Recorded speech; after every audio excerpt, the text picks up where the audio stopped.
Hello everyone, welcome back to our channel. तो आज की इस वीडियो में मैं अगेन आपके लिए लेकर के आया हूँ एक स्टॉक जिसके ऊपर हम एनालिसिस करने वाले हैं। और ये स्टॉक स्विंग ट्रेडिंग के लिए एक अच्छा स्टॉक कह सकते हैं हम।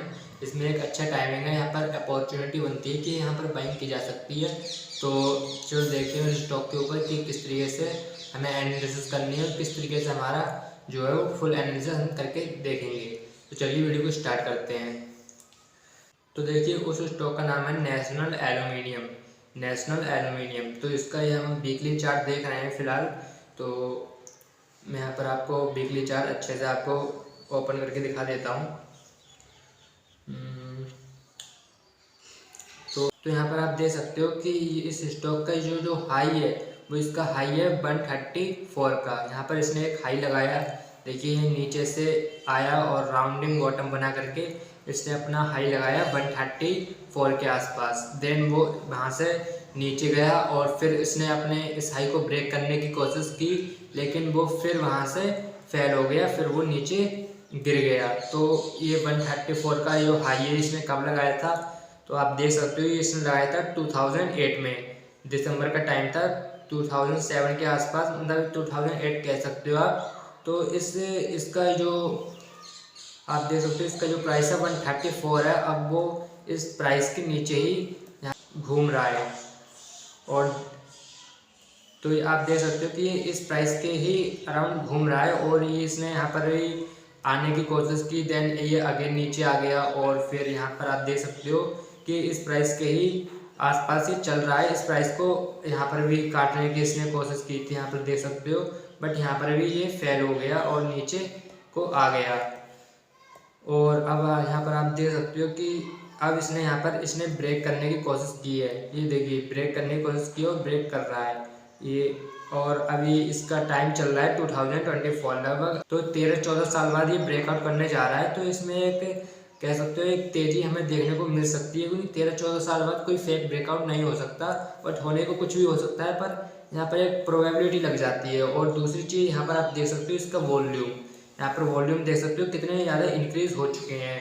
और इसके पहले के वॉल्यूम देखोगे आप तो देखिए कितने नीचे वॉल्यूम चल रहे थे पहले के टाइम में, और अब अचानक से इसके वॉल्यूम जो है हाई जा चुके हैं। तो यहाँ पर एक हमें एक डबल कन्फर्मेशन मिलती है, एक प्रोबेबिलिटी और भी लग जाती है कि हाँ यहाँ से स्टॉक ये भाग सकता है, दौड़ सकता है और यहाँ से हमें एक अच्छी तेज़ी हमें देखने को मिल सकती है। तो ये रहा है हमारा वीकली चार्ट। हम इसको डेली चार्ट पर भी कन्वर्ट करके देख लेते हैं कि डेली चार्ट पर हमें क्या अपॉर्चुनिटी दिख रही है। तो डेली चार्ट पर भी आप सेम वॉल्यूम को देख सकते हो कि हाँ इंक्रीज होते हुए दिख रहे हैं। पहले इसके जो वॉल्यूम थे वो कुछ भी नहीं थे, बिल्कुल छोटे छोटे वॉल्यूम थे, और अब वॉल्यूम देख रहे हो कि वॉल्यूम बहुत ज़्यादा हाई है। वॉल्यूम हाई का मतलब क्या होता है कि यहाँ पर एक तेज़ी हमें, मतलब कि यहाँ पर एक ज़्यादा हमें कह सकते हो परचेसिंग हमें देखने को मिली है।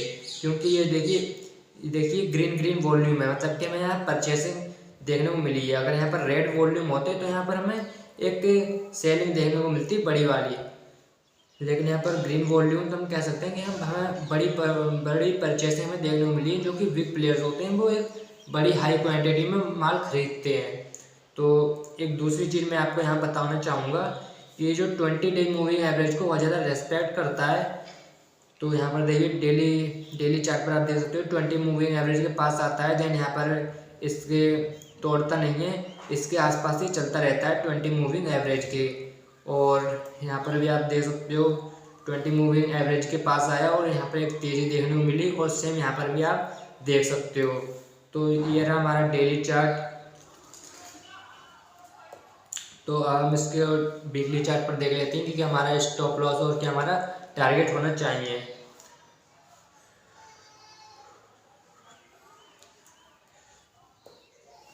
एक चीज़ मैं आपको और दिखाना चाहूँगा कि देखिए यहाँ पर इसने क्या किया, इसने देखिए यहाँ पर कितनी, यहाँ पर इन 3 कैंडल को देखिए यहाँ पर कितनी तेज़ी हमें देखने को मिली विथ इन 3 कैंडल में। 3 कैंडल में हमें बहुत ज़्यादा यहाँ पर तेज़ी देखने को मिली। देन यहाँ पर हमें 2-3 कैंडल हमें देखने को मिलती है कि साइडवेज रहती हैं, ना ऊपर जाती हैं ना नीचे जाती हैं, है ना। तो ये थोड़ा सा कॉन्सोलिडेट हुआ था। देन अब ये एकदम से उसे ब्रेक करने की कोशिश कर रहा है। आप इस ग्रीन कैंडल को अच्छे से देखोगे तो इसे अच्छे से ब्रेक करने की कोशिश कर रहा है, और हो सकता है ये यहाँ से एक तेज़ी हमें देखने को मिल सकती है। दिस इज़ द वन चीज़, और जो दूसरी चीज़ है वो हो सकता है कि थोड़ा सा यहाँ पर एक तरह की ब्रिक बना करके ये फिर से नीचे आ जाए और यहाँ पर थोड़ा सा टाइम स्पेंड कर दे, ये भी एक हो सकता है। पहली चीज़ हो सकती है कि यहीं से ये ऊपर की ओर जा सकता है, ऊपर की ओर रैली दे सकता है, और दूसरी चीज़ ये हो सकती है कि यहाँ से नीचे जा सकता है, ये ब्रिक बना करके यहाँ पर नीचे जा सकता है और यहाँ पर थोड़ा सा कॉन्सनट्रेट कर सकता है लगभग 10 दिन 15 दिन, और देन उसको ब्रेक करने के बाद वो ऊपर जा सकता है। ये दूसरी चीज़ हो ही सकती है। तो हम चलते हैं अपने स्टॉप लॉस हमारा क्या होगा, तो हम अपने स्टॉप लॉस को भी देख लेते हैं। तो मैं यहाँ पर एक लाइन बना देता हूँ। तो ये जो लाइन होती है वो होती है 120 की। तो आप जो रेड लाइन देख रहे हो ये हमारे लिए स्टॉप लॉस का वर्क करेगा, क्योंकि आप यहाँ पर भी देख सकते हो कि जैसे ये इस लाइन के नीचे आया, यहाँ पर एक ग्राफ देखने को मिली। और भी मैं आपको दिखा देता हूँ कि ये जो हमारा स्टॉप लॉस का वर्क करेगा। ओके, सो